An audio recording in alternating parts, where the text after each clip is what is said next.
नमस्कार, स्वागत है आपका इंडिया वॉइस पर। मैं हूं आपके साथ स्वीटी दीक्षित। बुलेटिन की शुरुआत करेंगे अहम जानकारी के साथ। प्रधानमंत्री नरेंद्र मोदी के आपत्तिजनक पोस्टर लगाने के मामले में दिल्ली पुलिस ने 100 एफआईआर दर्ज की है। रिपोर्ट्स के मुताबिक इन पोस्टरों पर लिखा था, मोदी हटाओ देश बचाओ। दिल्ली पुलिस के स्पेशल सीपी दीपेंद्र पाठक ने बताया कि पूरे शहर में प्रधानमंत्री नरेंद्र मोदी के खिलाफ आपत्तिजनक पोस्टर लगाए गए हैं, जिसको लेकर अब तेजी से कार्रवाई की जा रही है। उन्होंने बताया कि इन पोस्टरों में प्रिंटिंग प्रेस की जानकारी नहीं है। तो आपको बता दें कि पोस्टर लगाए गए हैं। इसी के साथ जानकारी दे दें कि इसमें पुलिस अब एक्शन में होते हुए नजर आ रही है। 100 लोगों के खिलाफ जो है प्राथमिकी दर्ज हो गई है, वहीं 6 लोगों की इस मामले में गिरफ्तारी हो गई है। तो कई जगहों पे ये पोस्टर लगाए गए दिल्ली में, जिसके बाद से इस पोस्टर को हटाए जाने का काम शुरू कर दिया है और दिल्ली पुलिस की तरफ से इसमें अब एक्शन लिया गया है और 100 लोगों पर केस दर्ज किया गया है। जानकारी दे रहे हैं आपको कि मोदी हटाओ देश बचाओ बचाओ के पोस्टर दिल्ली में जगह जगह पर लगे हैं। और इसी को लेकर देखिए आपके टीवी स्क्रीन पर यह आम आदमी पार्टी का ट्वीट भी है, जिन्होंने ट्वीट करते हुए मोदी हटाओ देश बचाओ का ट्वीट किया उन्होंने ट्विटर हैंडल से। और मोदी सरकार की तानाशाही चरम पर है, ये ट्विटर में लिखा गया है।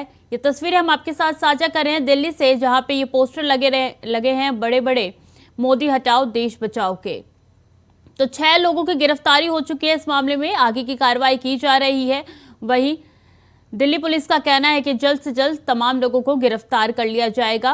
कार्रवाई लगातार जारी है, आगे की जांच की जा रही है। तो ये पोस्टर है मोदी हटाओ देश बचाओ के, दिल्ली में देश की राजधानी में जगह जगह पर लगे हुए हैं, जिसको हटाने की प्रक्रिया शुरू हो गई है। न्यूज रूम पे से ज्यादा जानकारी के साथ राहुल शर्मा हमारे साथ जुड़ चुके हैं। राहुल जी, देखिए ये पोस्टर है, साफ तरीके पे किस तरीके से बताते हैं कि मोदी हटाओ देश बचाओ का आम आदमी पार्टी की तरफ से एक तरीके से प्रचार किया जा रहा है।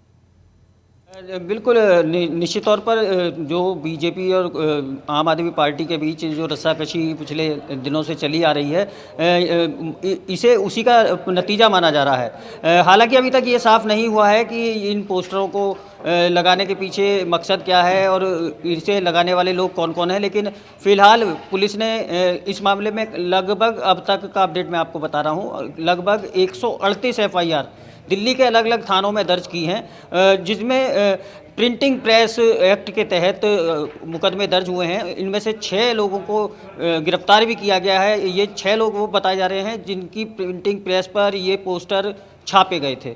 फिलहाल इन्हें छपवाने वाला कौन है और इस तरह का जो प्रचार पीएम मोदी के खिलाफ पूरी दिल्ली में जगह जगह पोस्टर लगाकर किया गया है, इसके पीछे कौन लोग हैं, उनकी मंशा क्या है, दिल्ली पुलिस के तमाम टीमें इस मामले की जांच में जुटी हुई हैं स्वीटी। लेकिन कहीं ना कहीं जिस तरह से इन पोस्टरों को आम आदमी पार्टी के ट्विटर हैंडल पर पोस्ट किया गया है, उनको लेकर कटाक्ष किए गए हैं, तो कहीं ना कहीं इसके पीछे आम आदमी के समर्थक माने जा रहे हैं। फिलहाल पुलिस ने एफआईआर दर्ज करके 6 लोगों को गिरफ्तार कर लिया है और बाकी लोगों की गिरफ्तारी की भी कवायद हो रही है।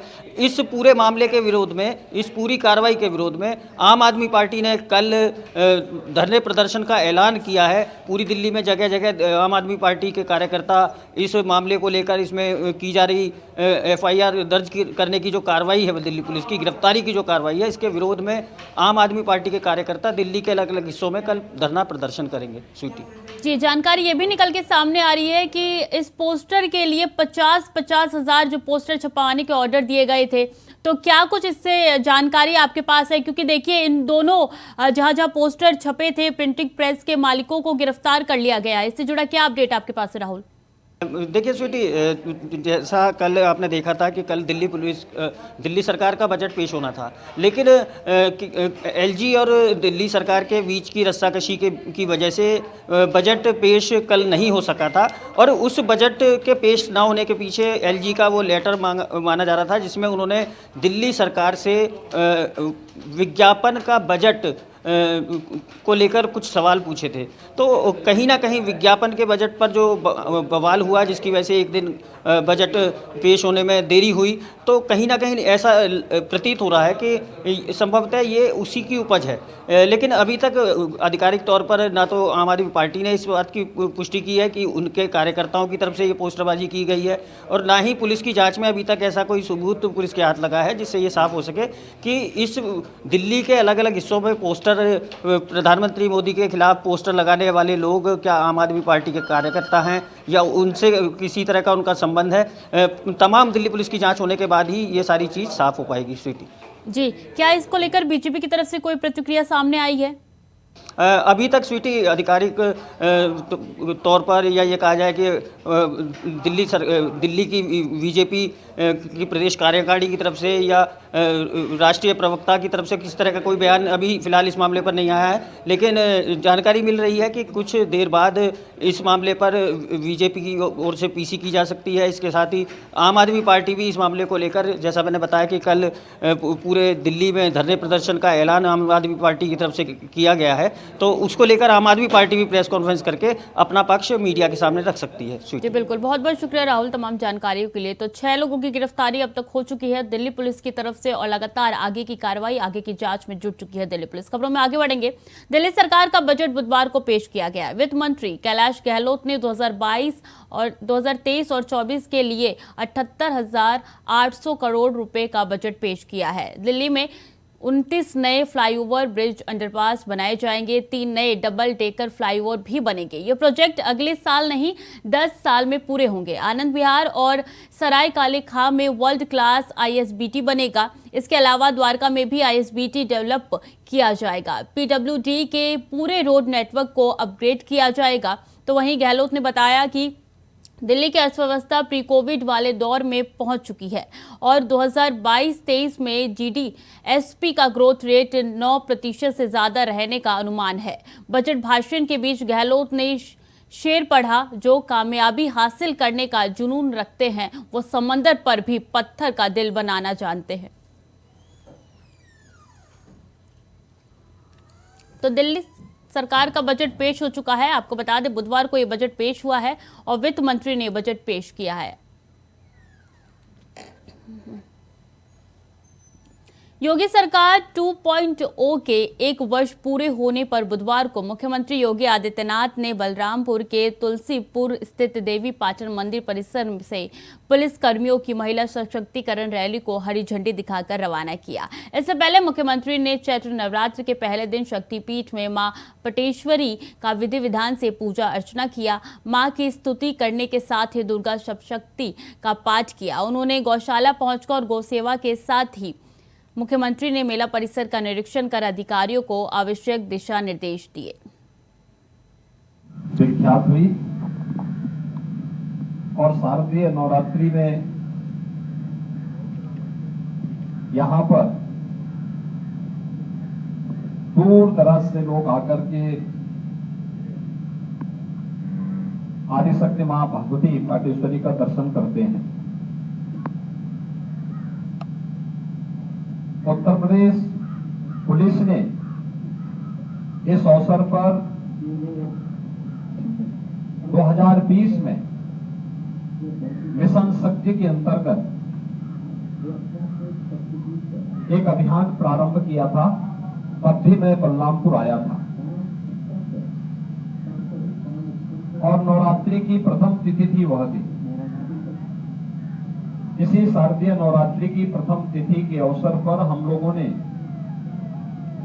यहां से बलरामपुर से उस कार्यक्रम को आगे बढ़ाया था। मुझे प्रसन्नता है कि मिशन शक्ति का कार्यक्रम उत्तर प्रदेश सरकार ने जो चलाया वह देश के अंदर एक मिसाल बनी और कार्यक्रम को तमाम राज्यों में भी मान्यता मिली है। आज के इस अवसर पर जब नवरात्रि का आयोजन प्रारंभ हो रहा है, उत्तर प्रदेश पुलिस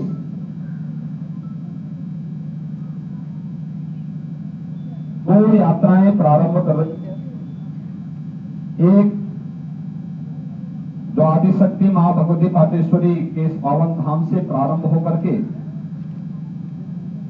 ललितपुर जनपद तक पहुंचेगी, बुंदेलखंड के ललितपुर जनपद में।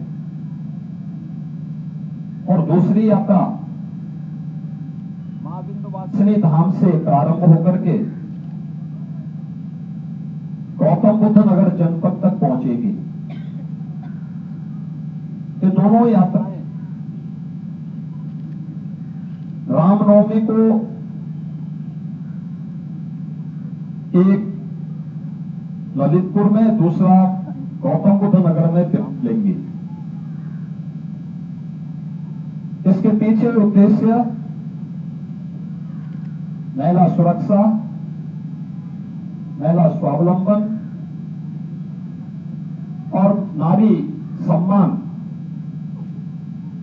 यानी सुरक्षा, स्वावलंबन और सम्मान की थीम को लेकर के यात्राएं प्रारंभ की गई है। बड़ी जानकारी, अतीक के लापता नाबालिग बेटों का मामला सीजेएम कोर्ट में टली। मामले की सुनवाई 24 मार्च को होगी। अगली सुनवाई उमेश कांड के बाद से लापता है अतीक के दोनों बेटे। अतीक की पत्नी ने सीजेएम कोर्ट में दाखिल की है याचिका। बड़ी जानकारी दे रहे शाइस्ता परवीन ने यह याचिका दाखिल की है। उनकी तरफ से कहना था कि अभी तक उनके बेटों का कोई अता पता नहीं चल पाया है। इसी के साथ बड़ी खबर आपके साथ साझा कर रहे हैं। 24 मार्च को होगी मामले की सुनवाई। बड़ी खबर इस वक्त की, अतीक की पत्नी ने सीजेएम कोर्ट में दाखिल किया था मामला। तो उमेश पाल हत्याकांड से जुड़ा हुआ पूरा ये मामला है, पूरा सिलसिला है, जिसको लेकर लगातार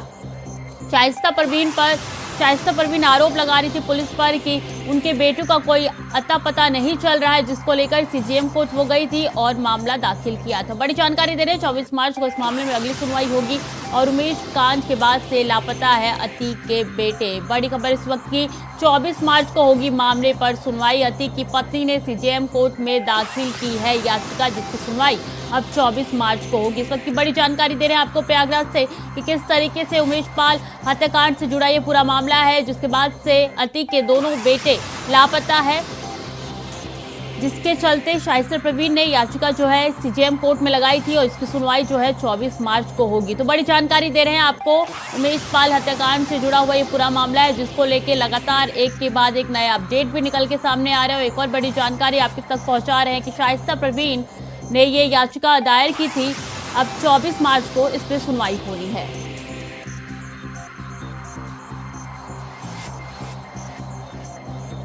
तो अतीक के लापता नाबालिग बेटों का पूरा मामला है, जिसको लेकर अतीक की पत्नी जो है कोर्ट में गई थी। उनकी तरफ से आरोप लगाया गया था पुलिस पर कि उनके बेटे लापता है, उनका कोई पता नहीं चल रहा है। पुलिस उनको लेके गई थी, जिसके बाद से कोई पता नहीं चल रहा है और सीजेएम कोर्ट में उन्होंने याचिका जो है दाखिल की थी।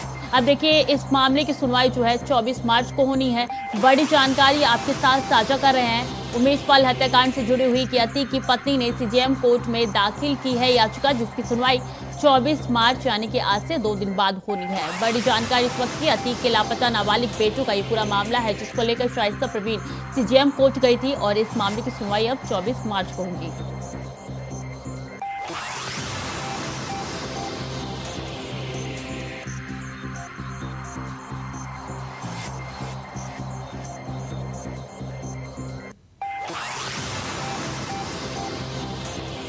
उमेश पाल हत्याकांड के बाद से दोनों बेटे जो थे लापता थे, अभी भी लापता है, जिसके चलते शाइस्ता परवीन सीजेएम कोर्ट में गई थी और इस मामले की सुनवाई जो है 24 मार्च को होनी है। ज्यादा जानकारी के साथ शोएब रिजवी सीधे प्रयागराज से हमारे साथ जुड़ चुके हैं। शोएब, देखिए 24 मार्च की वो तारीख है, वो दिन है जिस दिन इस मामले पे सुनवाई होनी है सीजेएम कोर्ट में, और क्या कुछ जानकारी है आपके पास? निश्चित तौर पर पिछले दिनों इस मामले में तारीख आज की लगी थी और आज इस पूरे मामले में न सिर्फ सुनवाई होनी थी बल्कि जो संबंधित थाना है धूमनगंज, उनके जो थाना के इंचार्ज हैं उनको तलब किया था। उनको आज खुद यहाँ पर सीजेएम कोर्ट में पहुंच करके बताना था कि इस पूरे मामले में दरअसल कहाँ पे उनको रखा गया, क्या कुछ है या इसके पीछे क्या कारण है, इस तरह की चीज हुई। लेकिन फिलहाल आज इस मामले में सुनवाई नहीं हो पाई। अब इस मामले में 24 मार्च को सुनवाई होगी। हालांकि कोर्ट की तरफ से जो हमारे पास सोर्सेज से पता चला है कि कोर्ट ने नाराजगी जरूर बताई और इसीलिए 24 मार्च को कंप्लीट इस मामले में जो आख्या है वो थाने से मांगी गई है और जो दरोगा हैं, जो वहाँ के इंचार्ज है, उनसे इस पूरे बारे में डिटेल मांगी। दरअसल शाइस्ता परवीन जो उमेश पाल हत्याकांड में आरोपी है, उनके 2 नाबालिग बेटे जिसके बारे में उनकी तरफ से ये याचिका दी गई है कि उस दिन के बाद से उनके बारे में कोई जानकारी नहीं दी जा रही, न ही थाना इस बारे में कुछ बता रहा है और इसी को लेकर के कोर्ट पहुंची थी और कोर्ट में इस मामले में सुनवाई होनी थी। आज इस मामले में सुनवाई होकर के कोर्ट को बताना था संबंधित थाने को कि इस मामले में दरअसल क्या है और क्या स्थितियां हैं, लेकिन आज इस मामले में सुनवाई अब नहीं हो पाई। अब 24 मार्च को जब इस मामले में सुनवाई होगी तो ये चीजें साफ हो पाएंगी कि आखिर जो अतीक के 2 नाबालिग बेटे हैं वो कहाँ पर हैं, कहाँ रखे गए हैं, थाने का इसमें क्या रोल है, इस तरह की सारी चीजें कोर्ट के जरिए से ही पता चल पाएगी। जी शोएब, आप बने रहिए हमारे साथ। इस बीच बड़ी खबर निकल के सामने आ रही है, उमेश पाल हत्याकांड से जुड़ी बड़ी खबर। गिरफ्तार 5 आरोपियों को आज भेजा जाएगा जेल। मेडिकल के बाद 5 आरोपियों को कोर्ट में किया जाएगा पेश। कोर्ट के निर्देश पर 5 आरोपियों को भेजा जाएगा जेल।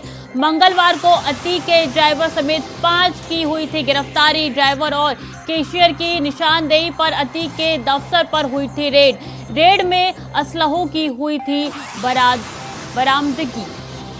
बड़ी जानकारी दे रहे हैं, कोर्ट के निर्देश पर 5 आरोपियों को आज जेल भेजा जाएगा, उनका मेडिकल भी कराया जाएगा। बड़ी जानकारी आपके साथ साझा करें। उमेश पाल हत्याकांड से जुड़ा हुआ पूरा मामला है, जिसके चलते आज पूरे 5 आरोपियों को कोर्ट में भेजा जाएगा और कोर्ट ने जेल में भेजा जाएगा। ड्राइवर और कैशियर की निशानदेही पर अतीक के दफ्तर पर हुई थी रेड। बड़ी जानकारी दे रहे हैं, 5 आरोपियों को भेजा जाएगा जेल। शोएब हमारे साथ लगातार बने हुए। शोएब देखिए, अभी ये खबर निकल के सामने आ रही है कि 5 आरोपियों को जेल भेजा जाएगा, और क्या कुछ अपडेट है आपके पास?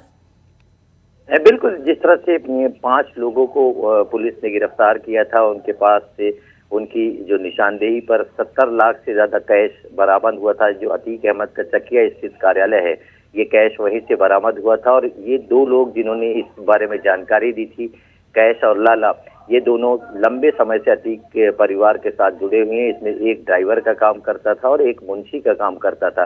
साथ ही साथ 3 और लोगों को पुलिस ने गिरफ्तार किया था, जिनके बारे में कहा जा रहा है कि जो उमेश पाल हत्याकांड हुआ था उसमें से रेकी का काम करते थे, यानी मूवमेंट के बारे में जानकारी देते थे अपने आगे के जो आका है उनको।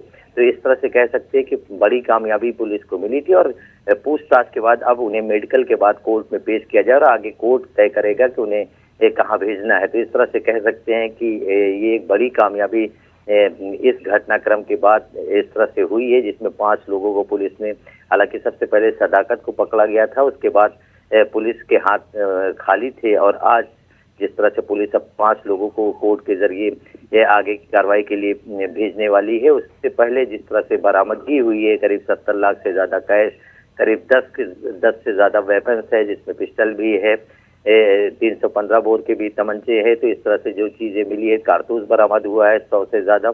तो उन तमाम चीजों के बाद अब पुलिस ने जो इनकी जरिए से जो जानकारियां मिली, उससे और कार्रवाई को बल मिलेगा, आगे और भी गिरफ्तारियां होगी। हमारे पास जानकारी है कि इनके बाद कुछ और लोगों को पुलिस ने हिरासत में लिया है, कुछ और वेपन्स मिल सकते हैं। जी शोएब, तो आपको बता दें कि 5 आरोपियों को जेल भेजा जाएगा। उमेश पाल हत्याकांड से जुड़ा हुआ पूरा मामला है। बहुत बहुत शुक्रिया शोएब तमाम जानकारियों के लिए। तो 5 आरोपियों को जेल भेजा जाएगा। आपको बता दें, मंगलवार को इन 5 आरोपियों को गिरफ्तार किया गया था पुलिस की तरफ से।